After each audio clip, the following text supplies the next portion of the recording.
اهلا بكم من مطبخي مطبخ الواحد ام احمد. ازيكم حبايب قلبي كلهم متابعيني؟ عامل ايه؟ يا رب دايما تكونوا بخير. وحشتوني جدا جدا من الفيديو اللي فات، واهلا بكم في فيديو جديد. اللهم ارزقنا خير هذا اليوم وخير ما بعد. انت عارفين كده في ايام بتبقى كل ما نمسك حاجه في ايدينا بتقع من اول اليوم كده. يعني دخلت المطبخ، جيت تمسكي غطا حله قام واقع، طبق قام مكسور، كوبايه قامت متفشفشه، جيت تفرغي اللبن لاولادك قام مدلوق على الرخامه، جيت تحطي الكوبايه قامت واقعه، جيت تعملي البيضه قامت البيضه نازله على الارض. هو اليوم ده كده. اليوم ده انا من الصبح من ساعه ما قمت من النوم امشي ولادي وكل حاجه عماله تتقلب من ايديا. هتقولي لي ليه يا بنتي يا ام احمد؟ اقول لكم ما اعرفش. بس هي بيبقى في ايام كده غريبة عجيبة ما تفهموش بالظبط بيبقى فيه ايه. الواحد بيستغفر ربنا كده وبيستعيذ من الشيطان الرجيم، وواحدة واحدة اليوم بيمشي وبنزق فيه كده لحد ما يعدي معانا على خير. وبمناسبة الترندات اللي شغالة اليومين دول عايزة اقول لكم، في ناس بتحبك علشانك، وناس بتحبك علشان مصلحتك. دمتم سالمين. والله حبيت اصبح عليكم كده بالترندات الجديدة. فطرنا الحمد لله، وقمت على طول بعد الفطار عشان خاطر اجهز الغدا بتاعي. طبعا بعد ما لفيت طبعا اللفه الجميله اللي انا دايما احكي لكم عنها في الشقه، اوقات بشاركها معاكم، واوقات بصراحه ما بشاركهاش، لان محتاجين بقى نقعد نلبس هدوم بقى وكلام من ده، وانتوا عارفين ام احمد خلقها ضيق وبتتخنق، فبلف اللفه دي بتاعتي مع نفسي كده. وهنا بقى كنت بسوي الاسبونشات بتاعتي عشان خاطر النهارده عندي تورتتين، وعندي كمان جاتو، وقلت بقى النهارده نعمل ايه؟ مكرونه بشاميل. فجبت اللحمه المفرومه، انا جبت كيلو لحمه وقسمته وحطيته في الفريزر، لان مش كل ما احتاج مثلا ربع كيلو لحمه نص كيلو لحمه بعد اجيب. فجبت كيلو على بعضه، اخدت قسمته على 3. اخدت جزء للبشاميل والباقي حطيته في الفريزر، نبقى نعمل منه مثلا يوم كفته. عايزه اعمل لكم كفته في كفته بانيه بتبقى حلوه قوي، بتبقى باللحمه. عايزه اعملها لكم مره، انا كنت عملتها في القناه دي قبل كده. وبرده في أكلة ما عملتهاش من زمان أوي أوي، عايزة أعملها معاكم اليومين دول بإذن الله باللحمة المفرومة. أكلات مختلفة وحلوة، مش هنقعد بقى اللحمة المفرومة نحطها في بشاميل ونحطها في كفتة وبس، لأ، احنا عايزين نعمل بقى حاجات مختلفة هنعملها مع بعض اليومين الجايين إن شاء الله. فحطيت المية كده عشان خاطر أسلق المكرونة. أنا جبت المرة دي مكرونة سايبة، ما جبتش أكياس. على فكرة أنا بحب السايبة أوي أوي في البشاميل في الأقلام، وبحبها في الخواتم بس بقية السايبة لأ. وبحبها في الاسباجيتي، التلاتة دول بيبقوا حلوين قوي قوي في السايبة. فجبت ب20 جنيه، لقيت الكيس ما شاء الله مليان، اخدت منه على قد ما هحتاج والباقي حطيته في الكيس كده تاني، وسبته ابقى استخدمه مرة تانية. وطلعت كيس صلصة صغير كده عشان خاطر انا بحب اللحمة بتاعة المكرونة تبقى حمرا. وهنزل بقى بالمكرونه بتاعتي. البشاميل اللي انا قررت بيني وبينكم كده هعمله النهارده على البارد، والله بيبقى حلو برده، مش هقول لكم بيبقى سيء، لا بيبقى جميل برده وطعمه حلو. اوقات بحب اعمله كده، اوقات بحب اعمله كده، لان انا بحب التغيير.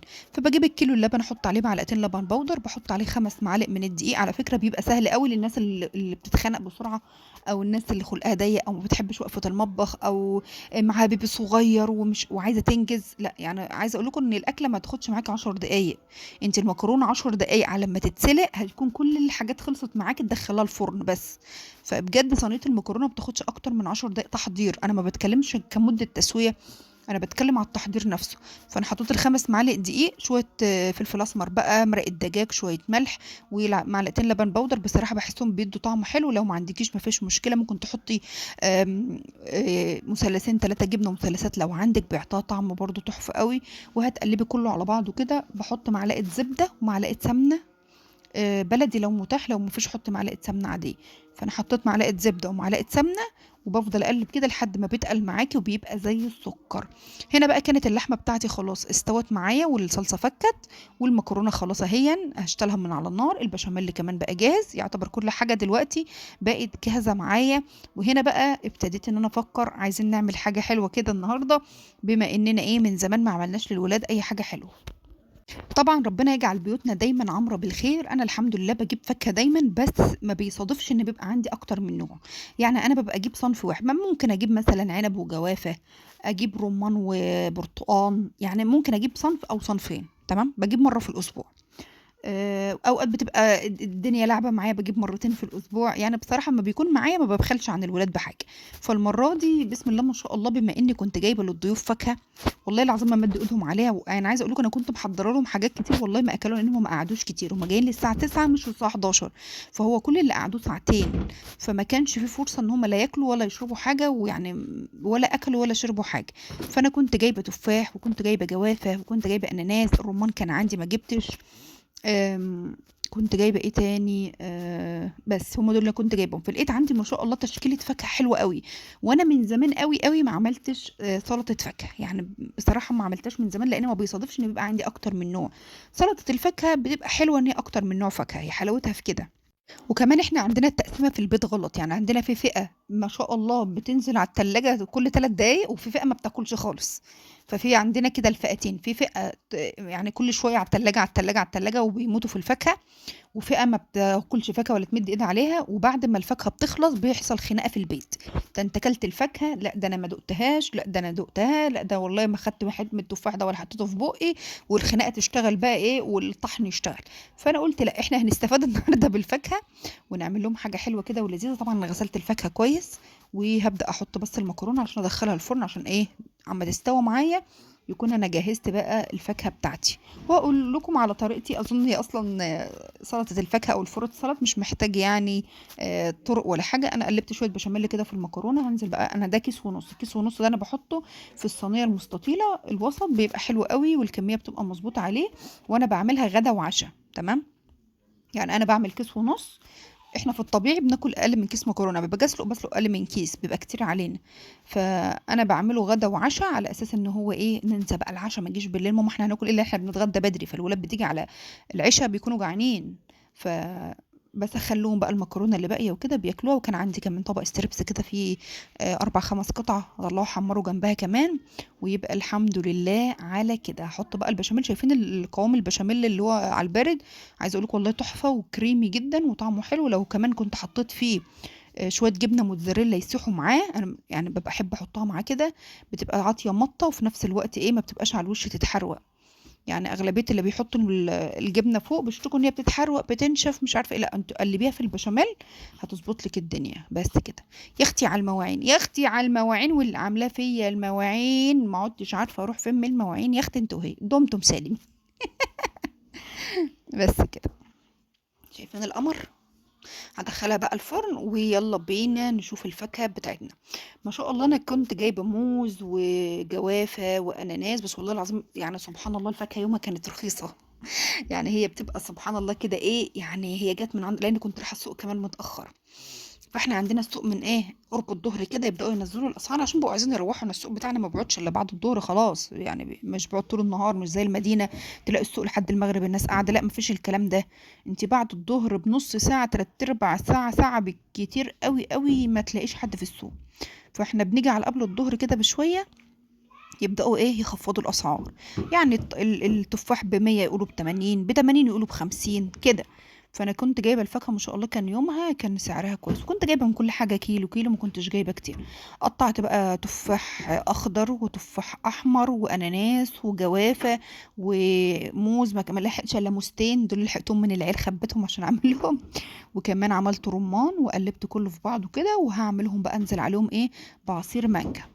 طلعت حبيتين مانجا من الفريزر وضربتهم كده، وهنزل بقى على الفاكهة وهوب هوب. انا ما بحبش عليها كريم شانتي، يعني انا بشوفها في المحلات بيحطوا وناس بتحط وولادي بس انا بصراحة بحس ان الكريم شانتي بيضيع معنى الفاكهة. فقولوا لي بقى في الكومنتات انتوا بتحبوا تحطوا عليها كريم شانتي ولا لا. بحس ان الكريم الشانتي اولا لو قعد لتاني يوم على الفاكهة بيغير، لانه طبعا بيبقى لامس الفاكهه ولامس العصير وكده فطعمه بيغير. وانا طبعا ما شاء الله اللي عامله كميه دي مثلا تكفينا يومين، انا عاملاها مثلا الولاد ياكلوا فيها على يومين ولا حاجه، يومين 3 حسب بقى ما يخلصوها. اللهم صل على النبي والكريم شانتيه اولا لو قعد بيغير سن، انا ما بحبش طعمه مع الفاكهه، يعني ما بحبش طعمه عليها، فانا ما حطيتش يعني استغنيت عنه. هعبي بقى كل الكوبايات دي وادخلهم بقى، دي كل الكميه اللي طلعت معايا، وفي طلع شويه صغننين كده انا اكلتهم في ساعتها. دخلتهم بقى التلاجة. وكمان المكرونه طلعت معايا والبانيه. وهنا بقى انا كنت بدات ايه احضر للشغل بتاعي، انا احضر الجانش اللي ناقص، الحاجات اللي ناقصه، وانا واقفه كده عم المكرونه طلعت معايا علشان اتغدى واقوم على طول اخلص الشغل بتاع النهارده، اقفل فيه واشوف انا هعمل فيه ايه النهارده عشان ما اتاخرش. هجيب بقى الاطباق بتاعتي، عايزه اقول لكم ان انا عايزه اطباق، يعني بجد انا بكسر الاطباق بطريقه رهيبه. يعني انا مفكره ان انا عندي لسه اطباق في النيش في البوفيه، جيت اطلع ما لقيتش، لان انا بكسر واطلع بكسر واطلع. فجيت ادور لقيتني خلصت عليهم. ما عادش اطباق، لا صيني ولا اكروبا ولا اي حاجه يا اختي، ما عادش الا العسل دي. فانا عايزه اجيب اطباق بيضه ساده، مش عايزه فيها اي حاجه. آه، اللي هي صيني او اكروبول اي نوع بيبقى ابيض كده. فربنا يسهل كده ان شاء الله، ان شاء الله كده على رمضان نحاول نشوف. بس المشكله في المكان اللي الاقي فيه، يعني الفكره ان انا ما بلاقيش، ما بكون عايزه حاجات كتير ما بلاقيش، وانا كمان زي ما انتم شايفين لا بروح ولا باجي وما بدورش وماليش خلق في اللف. انا كنت الاول احب الف والله وادور واعمل، بس دلوقتي ما بقدرش، يعني بمشي شويه بلاقيني خلاص تعبانه ومش قادره. اتغدينا الحمد لله وغيرت هدومي وصليت ودخلت على طول على المطبخ عشان خاطر نكمل المناحية في اليوم. عايزة اقول لكم ان انا غسلت المواعين كلها قبل ما ابدا شغل، لان كانت كمية مواعين كتيرة قوي قوي، تحضير المكرونة والفطار وكل ده كان بصراحة مواعين كتير قوي. كان صعب ان انا اسيبها وابدا شغل واحط عليها مواعين كمان، كان الموضوع هيبقى صعب قوي قوي عليا، وما كنتش هقدر ان انا اغسله كله. فانا خفيت المواعين، قلت عشان لو ما قدرتش ان اغسل المواعين بتاع بالليل يبقى الحوض نضيف. اشوفكم في فيديو جديد. مع